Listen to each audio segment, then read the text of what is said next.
Inaprubahan na po ni Pangulong Rodrigo Duterte ang executive order na nagpapalit ng pangalan ng Benham Rice bilang Philippine Rice.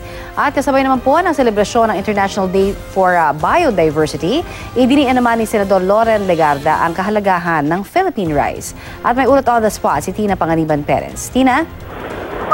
Connie, pinagmalaki ngayon ni Senator Loren Legarda ng pagpapanaisipan ng Department of Agriculture na magtayo ng struktura sa Philippine Rice ay naglana raw siya ng pondo rito noong nakaraang taon para sa baselining at biodiversity. Natanong kasi si Legarda tungkol sa plano ng Department of Agriculture na magtayo ng struktura sa Philippine Rice nang dumalo ang senadora sa selebrasyon ng International Day for Biodiversity.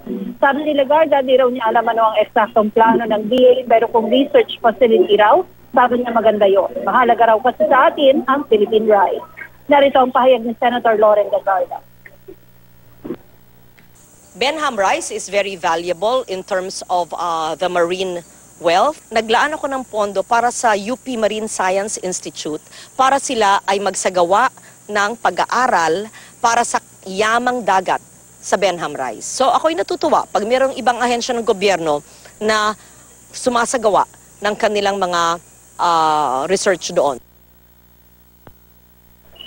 Idiniin din ngayong araw ni Senator Legarda na mahalaga ang biodiversity sa pagtaas daw ng kahit 1.5 hanggang 2.5 degrees Celsius sa temperatura ng mundo, nanganganib na mawala o maging extinct ang 1/3 ng mga tanim at hayop sa mundo.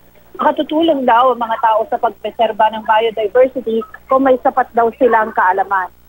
Makatutulong daw riyan ang Museum of Biodiversity na pinaplanong itayo sa loob ng Ninoy Aquino Parks and Wildlife na pinasilip kanina kasabay ng selebrasyon ng International Day for Biodiversity. Ipinakita rin sa publiko ang kaisa-isang permanent installation art sa bansa, ang ugnayan ni Luis Juni.